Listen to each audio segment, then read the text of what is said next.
ઇતિહાસ જેનો ઉજળો રામ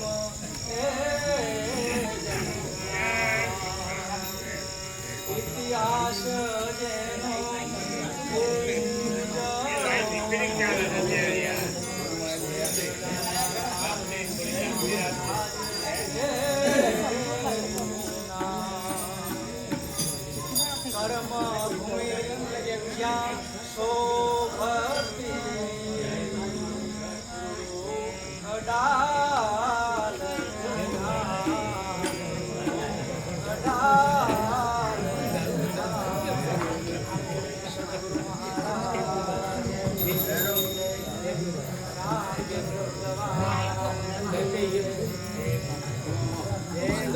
પરમાત્માની જય બોલાવશું. પરમાત્માના એ જયના રણુકારથી કદાચ જો વાતાવરણ શાંતિમય તરફ પ્રયાણ કરે તો એવી પરમાત્માને આપણે પ્રાર્થના કરીએ. બોલો સદગુરુ મહારાજ કી જય. રામચંદ્ર ભગવાન કી જય. કૃષ્ણ કનૈયા લાલ કી જય. પાર્વતી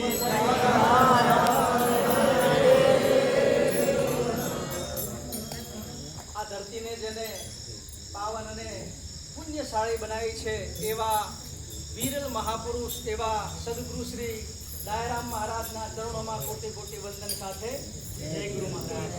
એમાં જ આ ભજનનું અવિરત ભજન જેમને ધારા વહેતી રાખી છે એવા પરમ પૂજ્ય અમારા માશ્રી મધુમાને પણ કોટી કોટી વંદન સાથે જય ગુરુ મહારાજ.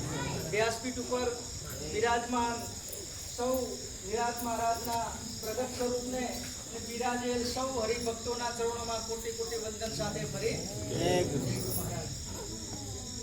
એક આશ્રમની અંદર આવી રીતે લાઈટ ગઈ, અંધારું હતું અને શિષ્યને ઘરે જવું હતું.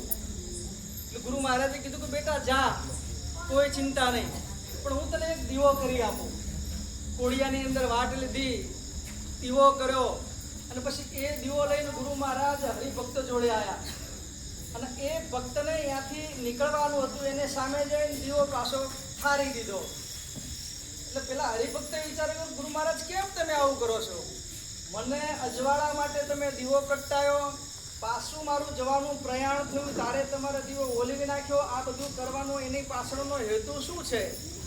ત્યારે ગુરુ મહારાજે કીધું કે બેટા, મારો પ્રગટાયેલો દિવાલો કદાચ તું પ્રગટાણ મનની તું પ્રગટાણથી આંગણાથી બહાર કદાચ નીકળીશ ને તો વાવાઝોડું આવશે, વંટોળિયું આવશે અને એ પવનથી આ દીવો ક્યારે બુજાઈ જશે એનું નક્કી નથી.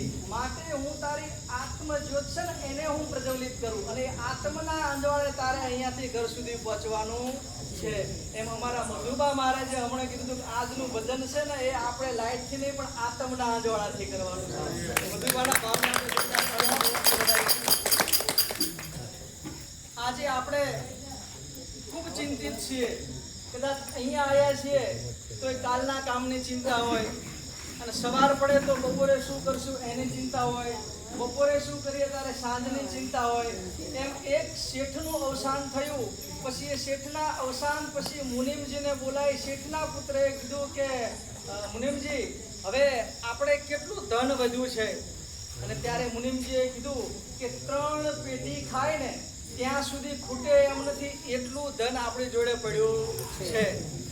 આટલી બરોબર વાત કરી એટલે શેઠના છોકરાને ત્યાંથી પાછી ચિંતા ચાલુ થઈ ગઈ. શું ચાલુ થઈ કે 3 પેઢી ખાય ત્યાં સુધી ખૂટે એવું નથી, પણ ચોથી પેઢીનું શું? એટલે એની ચિંતામાં શરીર સુકાવા માંડ્યું, એની ચિંતામાં રોગ થયા, દાખલ કર્યા, વૈદો આયા, હકીમ આયા, બધા આયા, પણ એના શરીરમાં કોઈ ફેર પડ્યો નહીં. મહાપુરુષે કીધું કે ચિંતા બની અભાગણી. ચિંતા એવી અભાગણી છે કે ચિંતાથી રૂપ ઘટે, બળ ઘટે, જ્ઞાન ઘટે. કેમ? કારણ કે ઘણી વખત બહેનો પણ કદાચ સાસરિયામાંથી પિયરમાં થાય ને તો આંખોમાં કુંડાળા થઈ ગયા એટલે કે બેટા કઈ ચિંતા તો નથી. ચિંતાની અસર શરીરની ચામડી સુધી પહોંચે. એમ જ્ઞાનમાં પણ આપણી વૃદ્ધિ થતી અટકી જાય. એમ બળવાન હોય તો એનું બળવાનપણું પણ ધીરે ધીરે લય થવા પામે. કોઈ ફેર ન પડ્યો ત્યારે નગરની અંદર સંત મહાપુરુષનું આગમન થયું અને આગમન સાથે કોઈએ કીધું કે આપણા નગરની અંદર કોઈ મોટા સંત મહાપુરુષ પધાર્યા છે. બરોબર, સંત મહાપુરુષનું આગમન થયું, કીધું કે અમારા નગરના મોટા શેઠ છે, પણ એ એક શેઠના એકના એક સંતાન છે, પણ એનું શરીર સાવ શુક્લકડી થઈ ગયું છે. પછી એનું કારણ પણ જણાવ્યું. મહાપુરુષે કીધું દ્રષ્ટાંત ખાલી સમજવા માટે હોય છે, પછી એનો સિદ્ધાંત લઈને દ્રષ્ટાંતને આપણે દૂર જવા દેવાય. એમ મહાપુરુષે કીધું કે બેટા હવે કાલથી તું એક એવો નિયમ રાખ કે કોઈ પણ 5 હરિભક્તોને જમાડીને પછી જ તારે જમવાનું. અને આમ કરતા કરતા કરતા સંત મહાપુરુષે કીધું એટલે પેલાને ટેવ પડી, આદત પડી, પણ એક દિવસનો સમય એવો આવ્યો કે એને જમવું હતું પણ કોઈ હરિભક્ત કે સંત કોઈ દેખાણું નહીં. અને પછી એ રોડ ઉપર ગયા અને ત્યારે મહાપુરુષે એવું કીધું તારે 5 જણાને સીધું આપવાનું. એમ પછી એ રોડ પર ગયા, પછી એક ભાઈ જતા હતા એટલે એમને કીધું કે કૃપા કરીને પ્રભુ આવો ને મારો એવો નિયમ છે કે મારે 5 જણને સીધું આપવાનું છે. આ 4 જણ થઈ ગયા છે ને 1 જણ ઘટે છે તો હું તમને સીધું આપું. તો કે તમે થોડી વાર રોકાઈ જાઓ, હું ઘરે જાણ કરીને પછી તમને કહું. અને પછી એમને ઘરે જેવી જાણ કરી એટલે એમ કીધું કે ના આજ સાંજનું આપણી જોડે છે. ત્યારે એ હરિભક્તે એવું કીધું કે આજનું મારે છે એટલે મારાથી લેવાય નહીં. તો પેલા એવું કીધું કે લઈ જાઓ, કાલે ઉપયોગ કરતો હતો કે કાલની હું ચિંતા કરતો નથી. એના પગથી માંડીને માથા સુધી બધા રૂવાડા ઊભા થઈ ગયા. કેવા કેવા મહાપુરુષો જે કાલની ચિંતા નથી કરતા અને હું 100 વર્ષ પછીની ચિંતા કરું છું. એમ મહાપુરુષનું આપણા જીવનની અંદર આગમન થાય ને એટલે આપણા રોમે રોમ છે ને એ પરમાત્મા તરફ વ્યતીત થઈ જાય ને આપણું જીવન છે ને એ ધન્ય બનાવી દે. એક દરિયાના સમુદ્રની અંદર એક જગડુસા જેવા શેઠ હતા. એ શેઠ હતા એટલે એને એક સેવાનો ભાવ હતો કે આટલા બધા હજારોની સંખ્યામાં વહાણ સમુદ્રની અંદર ચાલે છે તો મારે કંઈક એવું જહાજ કાઢવું છે કે આ બધા સમુદ્ર દરિયાની અંદર ફરતા હોય તો ક્યારેક કોઈને ઈંધણ ખૂટે, ક્યારેક કોઈને કરિયાણું ખૂટે, ક્યારેક કોઈને દવા ખૂટે, આવી તમામ જરૂરિયાત બધાને હોય. એટલે હું એક સહારા નામનું જહાજ કાઢું. અને એ સહારા નામનું જહાજ એમને સેવાના ભાવથી જગડુસા જેવા શેઠે ચાલુ કર્યું. અને પછી એ જહાજની અંદર મોટી ધજા લગાવી અને એ કેસરી ધજાની અંદર સહારા નામ આપી દીધું. બધાને જાણ કરી દીધી. બધાને જાણ કરી એટલે એ સમુદ્રની અંદર એ વહાણ ગયું એટલે કદાચ કોઈને કંઈ પણ તકલીફ પડી હોય અને કંઈ પણ જરૂર પડી હોય એટલે બધાને ખબર પડી જાય કે આપણે ક્યાં જવાનું, કે જે ધજા ઉપર સહારા લખ્યું છે એ ધજાના આધારે ત્યાં જઈ અને આપણી જોતી પૂરતી વસ્તુ આપણે લઈ લેવાની. પણ સંજોગો વસાંત બન્યું એવું કે એ જહાજ ફરતું હતું, એમાં જે ઓલા ચાંચિયા આવે ને, ચાંચિયાઓ કે જે જહાજ લૂંટી લેવાય, બરોબર, ફરતા ચાંચિયાઓ ત્યાં પહોંચી ગયા અને એ જહાજને લૂંટી લીધું. જહાજ તો લૂંટી લીધું, પછી એ જહાજને રમતું મૂકી દીધું, પણ એ જહાજની અંદરથી ધજા લઈ લીધી અને જે સહારા લખ્યું હતું ને એ ધજા ઈમના જહાજની અંદર મોટા સ્તંભ કરીને ધજા રોપી દીધી અને સહારા લખી નાખ્યું. હવે આમને જહાજ ગોતવા, લૂંટવા માટે ગોતવા જવું પડે કે જહાજો સામેથી એમના ત્યાં આવે. જહાજો બધા પછી ફરતા ફરતા સામેથી આવવા માંડ્યા અને આ લોકો બેઠા બેઠા લૂંટવા માંડ્યા.